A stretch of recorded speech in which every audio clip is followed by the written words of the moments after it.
नमस्कार, आप देख रहे हैं न्यूज़ वन इंडिया और मैं हूं आपके साथ अर्चना गुप्ता।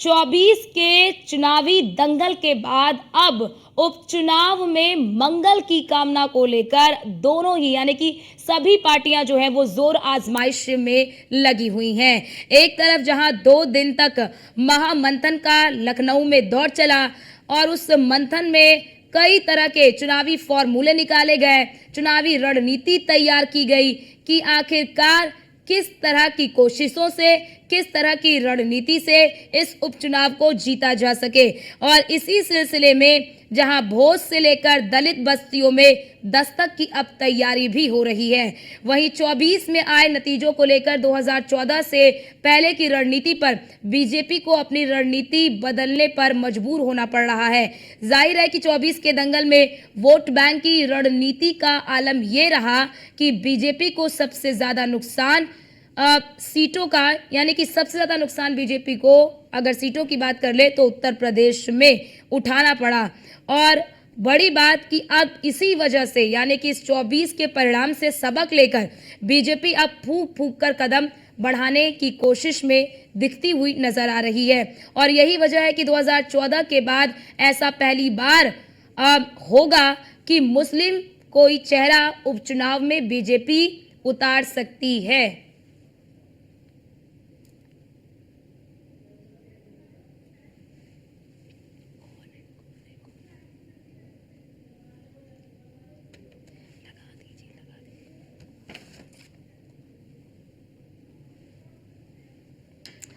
तो आज इसी मुद्दे पर आज हम चर्चा करेंगे कि बीजेपी ने क्या काट निकाली है पीडीए की और क्या 2014 के बाद पहली बार ऐसा होगा कि बीजेपी किसी मुस्लिम उम्मीदवार पर दांव लगाएगी। फिलहाल अब चर्चा की शुरुआत कर लेते हैं। हमारे साथ खास मेहमान भी जुड़ चुके हैं, आपका तारुफ करा देती हूँ।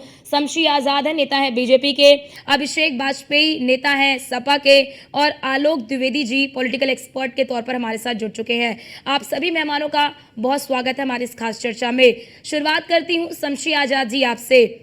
बहुत दिनों से मंथन चल रहा है, मंथन चिंतन कि क्या कारण रहे, क्या वजह रही, क्या आपको लगता है कि आप लोगों ने पीडीए की काट को ढूंढ लिया है इस उपचुनाव के लिए? नमस्कार आपको, आपके चैनल के सभी दर्शकों को। देखिए, भारतीय जनता पार्टी हमेशा से चुनाव मोड पर रहती है, जो कि पहली बार है नहीं, क्योंकि देश की सबसे बड़ी पार्टी और हर महीने दूसरे महीने कहीं ना कहीं चुनाव रहता है। चुनाव नहीं तो उपचुनाव, उपचुनाव नहीं तो चुनाव की तैयारी। तो भारतीय जनता पार्टी इसी पे काम कर रही है। हाँ, ये जरूर है कि जो अभी 2024 का जो चुनाव हुआ था जो उत्तर प्रदेश में, और जिसमें भारतीय जनता पार्टी 80 सीटों के लक्ष्य पर जो काम कर रहे थे 2022 से कर रही थी। कहा यह जा रहा था कि जब योगी मंत्रिमंडल का विस्तार हुआ था तो उसी वक्त से जो है भारतीय जनता पार्टी ने 2024 की तैयारियां शुरू कर दी। शमशी जी आपने जिक्र किया, शमशी जी आपने जिक्र किया कि बीजेपी हमेशा ही चुनावी मोड में रहती है। ऐसा नहीं कि जब चुनाव आ जाता है तब वो चुनावी मोड में रहती है। इसी तरह 2024 का भी चुनाव हुआ, बहुत पहले से आप लोगों ने तैयारी की, बहुत पहले टिकटों का भी आप लोगों ने ऐलान कर दिया, लेकिन परिणाम तो निराशाजनक ना मिले ना आपको? मैं कह रहा हूँ कि 2022 से ही तैयारी हुई थी। जब योगी मंत्रिमंडल का विस्तार हुआ था, दूसरी बार योगी जी ने उत्तर प्रदेश में शपथ ली थी, तो उसी वक्त ये कहा जा रहा था कि जो मंत्रिमंडल बनाया गया है, जिसमें सभी जातियों का समीकरण करके उत्तर प्रदेश का मंत्रिमंडल तैयार किया गया था, तो सबने यही कयास लगाया था, राजनीतिक विशेषज्ञ जो थे लोगों ने भी यही कहा था कि 2024 की तैयारी उत्तर प्रदेश में भारतीय जनता पार्टी की बहुत मजबूत है। लेकिन हुआ ये कि भारतीय जनता पार्टी ने जो सर्वे कराया था, जो इंटरनल सर्वे कराया था, जो संगठन से करवाया था, जो प्राइवेट एजेंसी से कराया था, 3 सर्वे कराया, तो उसमें बिल्कुल साफ ये नजर आ गया था कि कम से कम 30 से 40 सांसदों का टिकट बदला जाएगा, क्योंकि जनता उनसे नाराज चल रही थी, जनता के बीच में वो सांसद जा नहीं रहे थे। और इसीलिए भारतीय जनता पार्टी ने ये मंथन भी किया था कि इस बार तो फिर उन क्या पुराने मजबूरी रही चेहरों की शमशी जी? जगह आपने तो खुद यहाँ पर ये इस बात को स्वीकार कर रहे हैं, इतने सर्वे बात हुए, बात इतने सर्वे के बात पूरी बावजूद भी हो अगर ये जाएगी। बात महसूस हुआ देखिए, कि टिकट बदलना चाहिए, तो फिर क्या मजबूरी रही कि नहीं बदला गया? बात हमने शुरू किया, बात पूरी हो जाएगी, आपको जवाब भी मिल जाएगा, उसी में ठीक। जवाब मिलेगा। तो होता ये गया कि परिस्थितियां बदलती गई और बदलते बदलते ये हुआ कि एकदम से ही चुनाव आ गया, और उसके बाद भारतीय जनता पार्टी को ये लगा कि अगर हम इन ये चेहरों शमशी जी बहुत ही हास्यास्पद है कि आप ये कह रहे हैं कि एकदम से ही चुनाव आ गया।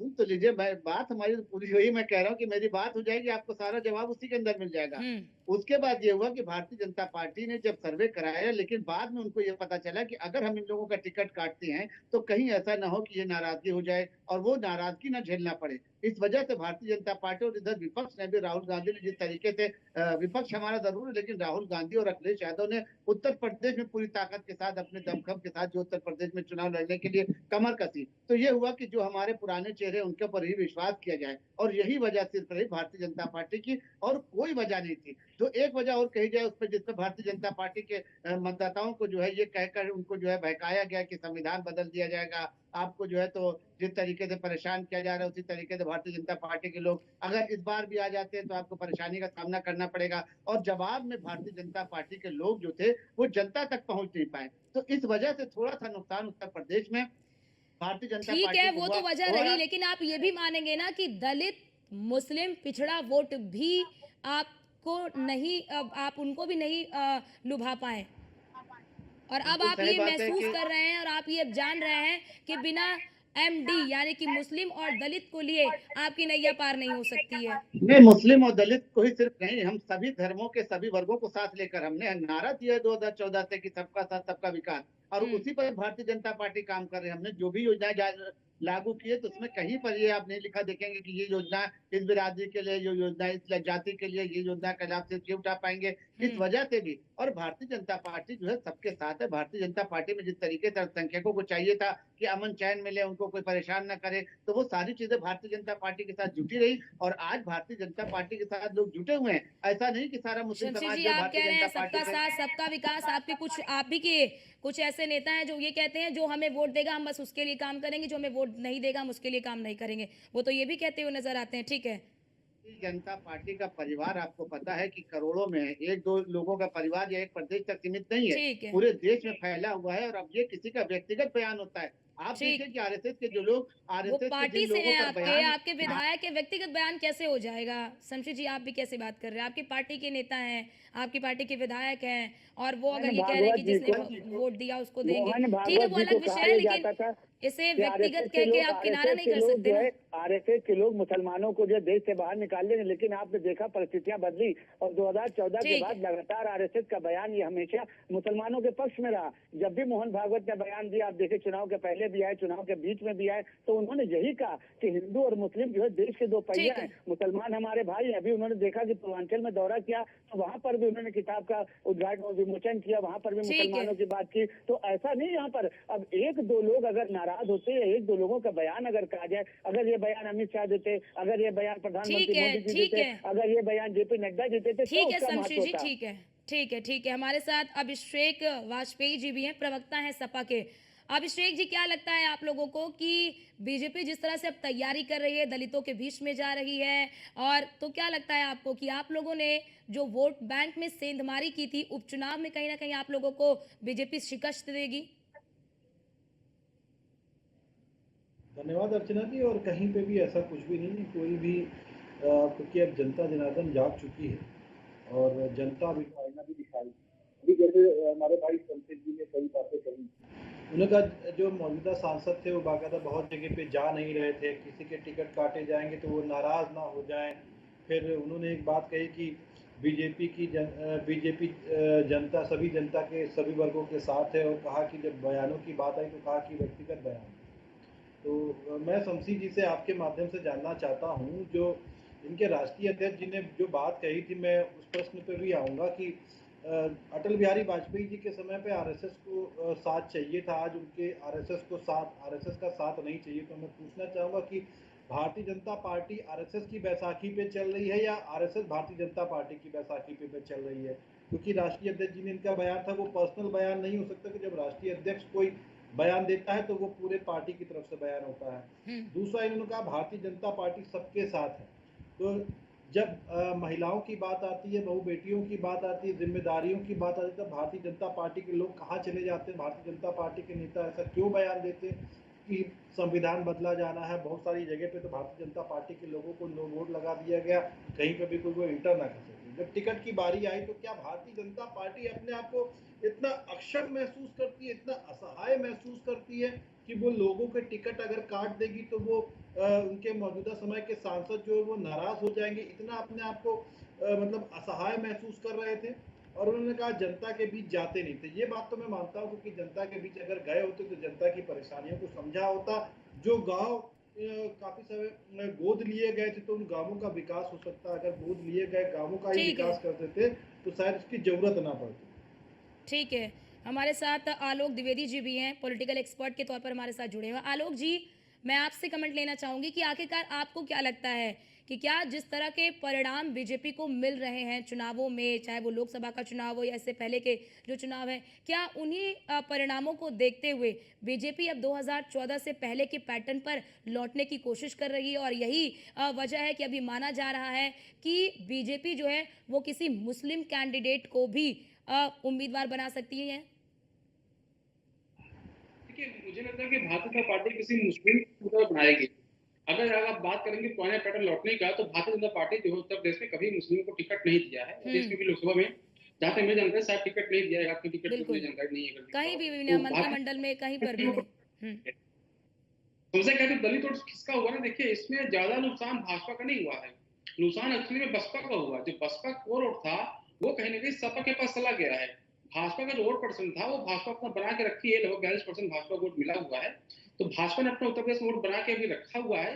समस्या कहाँ पे है, दलितों के साथ में दो चीज थी जो दलित इनसे छिटक गया। पहला जो संविधान बचाओ नारा था उसने नुकसान किया। दूसरा जो नुकसान हुआ कि जो दलित पढ़ा लिखा दलित था उसके बीच में मैसेज किया गया कि भारतीय जनता पार्टी जो है वो मायावती को इंडिया गठबंधन में दबाव बना करके शामिल होने नहीं दे रही है। दूसरा उसको क्या लगा कि मायावती मजबूती से चुनाव भी लड़ रही क्योंकि भारतीय जनता पार्टी का दबाव है। ये कहीं ना कहीं दलितों के बीच में एक मैसेज चला गया था। उसकी वजह से दलित सिर्फ सपा को वोटर नहीं है, दलित सपा को वोट नहीं करता है, लेकिन वो इस चला गया कि भाजपा को सबक सिखाने के लिए दलित वोट जो सपा के पास चला गया है।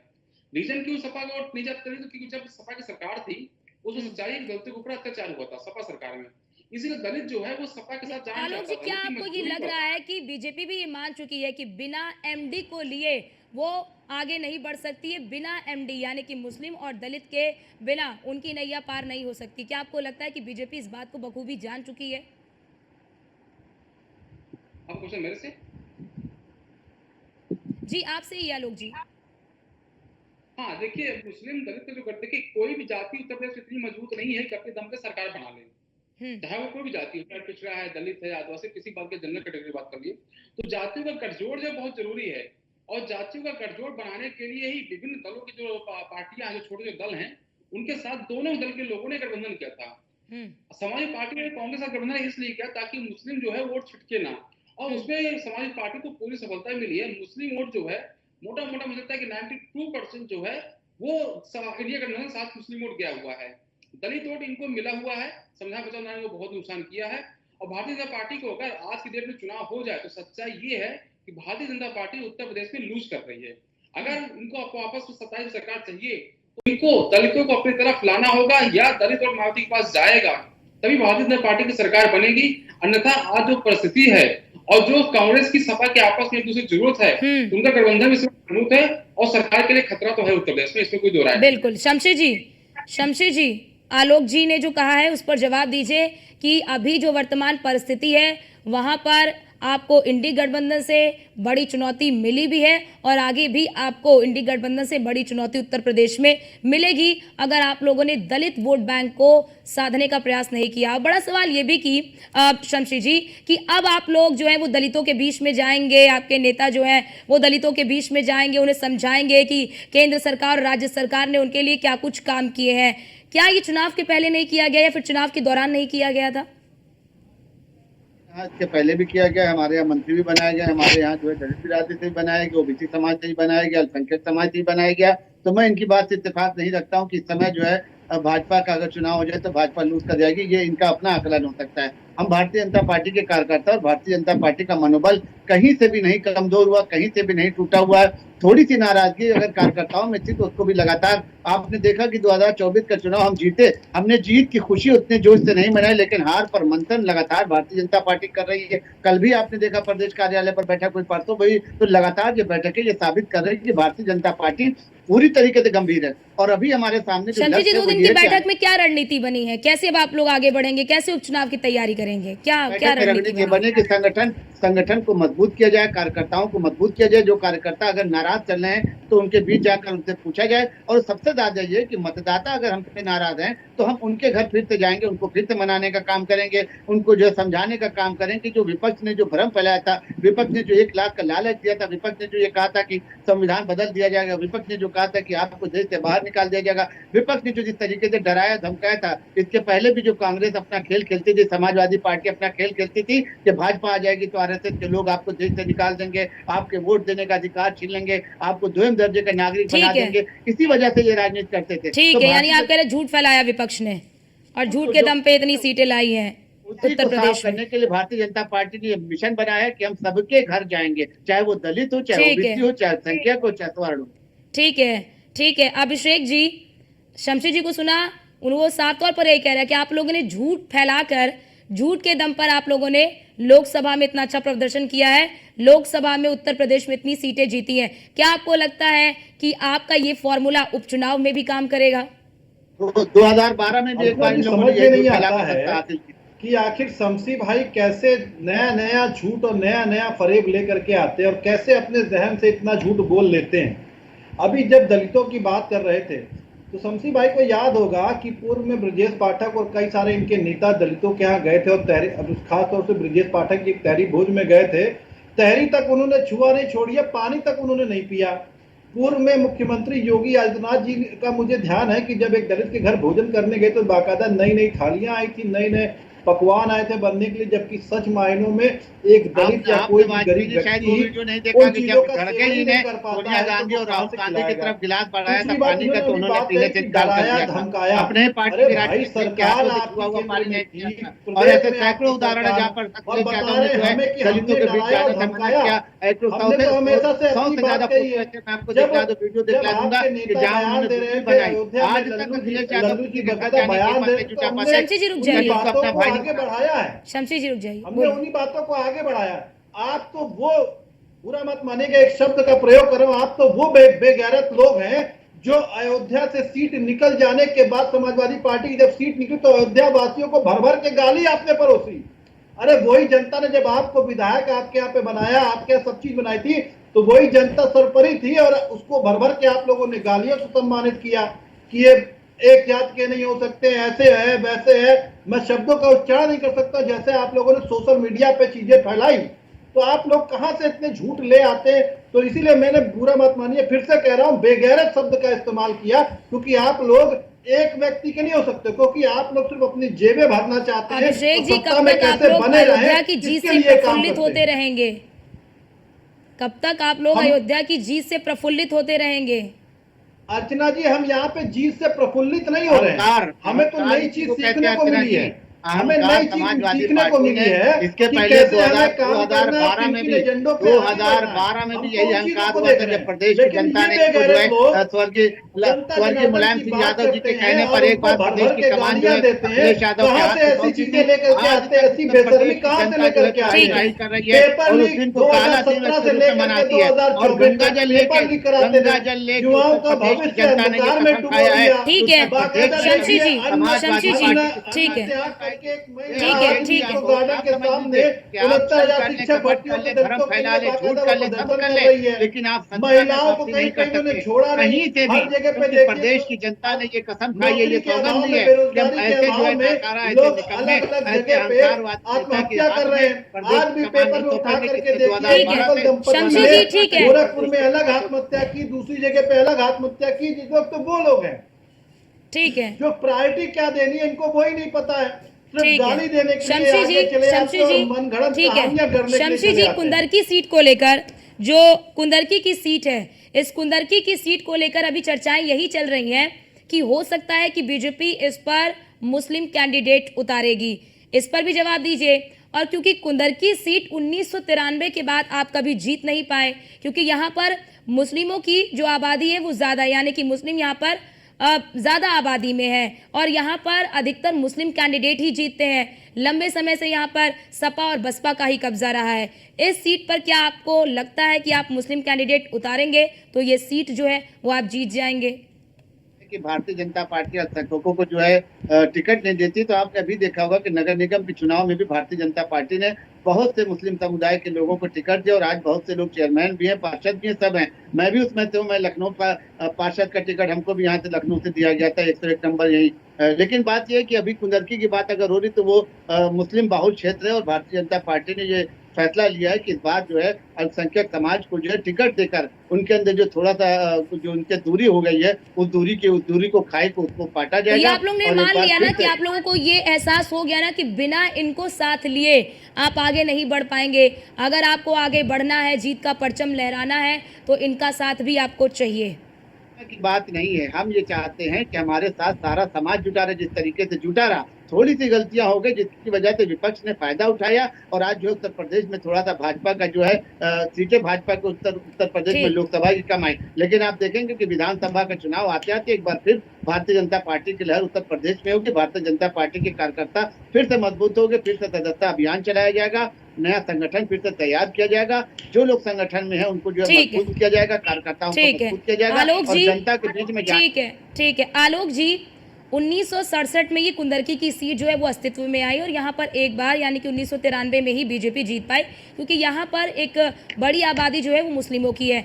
अब क्योंकि सूत्रों के हवाले से जानकारी यही मिल रही है कि हो सकता है कि यहाँ पर बीजेपी किसी मुस्लिम उम्मीदवार को यहाँ पर प्रत्याशी बनाए, यानी कि यहाँ पर किसी मुस्लिम व्यक्ति को उम्मीदवार बनाया जा सकता है।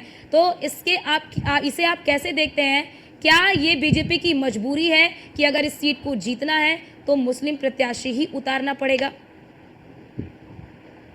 देखिए वहां पर जो मुस्लिम आबादी है ना 50% से ऊपर है कुंदरकी विधानसभा में, इसलिए इनको भाजपा क्या लग रहा है कि कोई मुस्लिम प्रत्याशी उतार देंगे, अगर वो अपने समाज का 10-15% भी अगर वोट ले आता है तो बाकी जो भाजपा का वोट है वो मिला करके उस वोट को जीत जाएगा। तो भाजपा का अपना एक कैरेक्टर है जो भाजपा इसको विचार कर रही है। अब इनको ये देखना होगा कि ऐसा ना हो कि एक अगर सीट पर हम मुस्लिम कैंडिडेट उतार देते हैं, उसकी वजह से कुछ आस बगल जो 27 चुनाव होगा तो कुछ आसपास सीटें उसका कुछ असर पड़ जाए। आलोक जी, ये क्या बीजेपी की मजबूरी है या फिर सबका साथ सबका विकास वाला मंत्र है?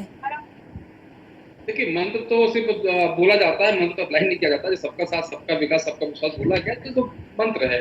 देखिए चुनाव वगैरह दूसरा कहता है कि विकास के मुद्दे पर चुनाव कभी भी नहीं होता। चुनाव होता है जातिगत मुद्दों पर होता है। जिसका जितना अच्छा जातिगत मुद्दों पर पकड़ होगी, सामाजिक समीकरण जो साध पाएगा, जो इलेक्शन को मैनेज कर पाएगा, चुनाव वो जीतता है। बाकी विकास वगैरह सिर्फ एक मुद्दा होता है। विकास से चुनाव जीतते हारे नहीं जाते हैं। आप अगर उठा के देख लेंगे तो बहुत चुनाव ऐसे हैं आपको दिख जाएंगे जहां पर विकास हुआ था पर चुनाव में हार मिली है। ठीक है, तो चुनाव में सिर्फ विकास एक मुद्दा, इसके कुछ नहीं है। चुनाव जीता जाएगा उस समीकरणों के आधार पर चुनाव जीता जाता है। तो यानी कि समीकरणों के आधार पर चुनाव जीता जाता है। यहाँ पर विकास के मुद्दे जो होते हैं वो प्रभावी होते हैं, लेकिन उतने प्रभावी नहीं होते हैं जितने अन्य मुद्दे होते हैं। अभिषेक जी, उपचुनाव के लिए आप लोगों की क्या रणनीति है? क्योंकि देखिए बीजेपी लगातार मंथन कर रही है। अभी लखनऊ में भी 2 दिन तक मंथन हुआ। BL संतोष संगठन महामंत्री जो हैं उनकी अध्यक्षता में यानी कि वो इस बैठक में शामिल हुए और 2 दिनों तक मंथन चला है। समाजवादी पार्टी केवल अभी अयोध्या की जीत से ही बाहर नहीं निकल पा रही है। जहां देखो वो अयोध्या की जीत का खान करती हुई नजर आती है। अर्चना जी, मुझे एक चीज नहीं समझ में आ रही, आपको ऐसा क्यों लगता है कि हम लोग अयोध्या की जीत से बाहर नहीं आ पाए? हमने अयोध्या के बताइए ना, जहां देखते हैं अखिलेश यादव अवधेश प्रसाद का हाथ पकड़ के घूमते हैं, संसद में भी वो अवधेश प्रसाद को आगे करते हैं, ताली बजती है, जय अवधेश के नारे लगते हैं, फिर उन्हें ये बोल दिया जाता है कि अयोध्या के राजा है। बोलिए अर्चना जी, आपका अपना पर्सनल क्या सोचना है इससे पार्टी समाजवादी मेरा पार्टी कोई व्यक्तिगत विचार नहीं है अभिषेक जी, ये मेरा कोई व्यक्तिगत विचार नहीं है। ये तस्वीरें पब्लिक डोमेन में है, मैं उस पर आपसे चर्चा करूंगा। राज्यसभा का चुनाव जब हो रहा था तो इन्हीं के नेता जय श्री राम के नारे लगा रहे थे। अवधेश प्रसाद रहता है और साथ में अपने साथ रखे हैं। हमने लाल कृष्ण आडवाणी की तरीके से किनारे नहीं कर दिया। दूसरी चीज, जब बात रणनीति की आती है तो आपको यह भी बताना चाहिए कि आदरणीय अखिलेश यादव जी बाकायदा कई बार मीटिंग कर चुके हैं, कई बार जनता जनार्दन के बीच जा चुके हैं, एक एक कार्यकर्ता जा रहा है। और क्या रणनीति है, एक एक पदाधिकारी को, एक एक कार्यकर्ता को हर एक चीज के बारे में समझा दिया गया। उन्हीं रणनीतियों के अनुसार हम काम कर रहे हैं और 10 में से 7 से 8 सीट हमारी कहीं नहीं गई है। बिल्कुल हमें यकीन है कि सीटें हम लेकर के आएंगे। ठीक है अभिषेक जी, वो तो जब परिणाम आएंगे तो सामने आएगा कि कितनी सीटें आपकी हैं, कितनी सीटें दूसरे के खाते में जाती हैं। फिलहाल आप सबका बहुत शुक्रिया। हमारे साथ जुड़ने के लिए और अपनी अपनी बात रखने के लिए। और फिलहाल के लिए इस खास चर्चा में इतना ही। बाकी देश और दुनिया की तमाम खबरों को देखने के लिए आप बने रहिए न्यूज़ ऑन इंडिया के साथ। नमस्कार।